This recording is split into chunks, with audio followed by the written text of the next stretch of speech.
మమకారమన్నది లేనింటికి మహాలక్ష్మి ఏనాడు రానే రాదు. ఆప్యాయతన్నది లేని నాడు ఆ మనిషి బతుకసలు బతుకే కాదు.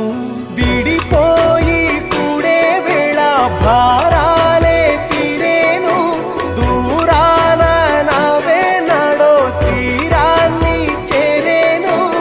ఇంకొక జన్మంటూ ఆ దేవుడు నాకిస్తే మళ్ళీ బంధం నాకిమ్మని వరమడిగేస్తా. ఎవరేమి అంటున్నా ఎవరేమి చేస్తున్నా అనుబంధమే